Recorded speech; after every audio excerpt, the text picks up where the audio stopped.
Well, we've got a wonderful night tonight. Beautiful sunlight, some clouds.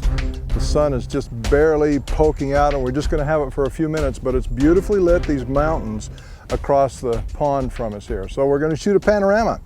Going to stitch it together a little bit later. A couple things to worry about here. I have leveled the tripod. I've got little levels right here on top of this head.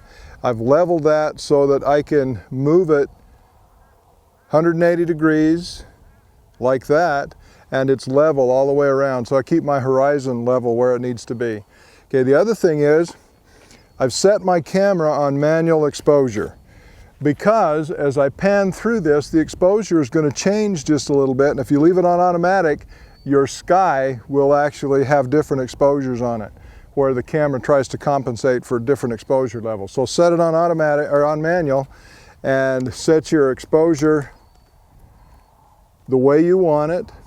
Now, set the camera on there. I should be able to pan through here, yeah, and keep the horizon level just about the same all the way through. So you want to try your pan, go all the way through it and make sure nothing is getting in your way to stop you or slow you down. This is really beautiful. We got blue sky reflecting on the pond, red cliffs in the back. We're going to go ahead and shoot it. So I'm going to take one shot about, well, just every few degrees. I try to overlap them about 50% so that when I go to stitch it, there's a lot of information there for the computer to put together in the stitch. So here we go. Okay, manual exposure tells me I'm a little hot, so I've got that set now. I'm going to try one and look at it. I like the exposure, so I'm going to continue with that exposure all the way through the panorama. Here we go. Start right there.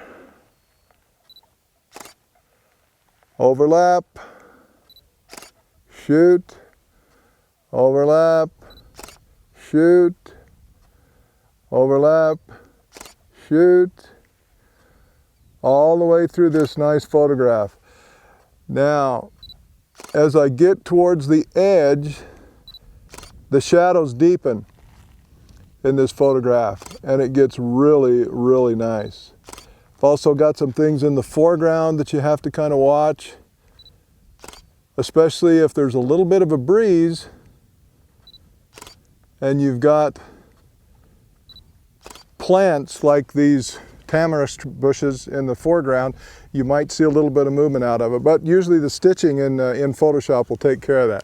So there's one trip across. That's a vertical stitching together of a broad horizontal subject. So that's going to be an interesting one.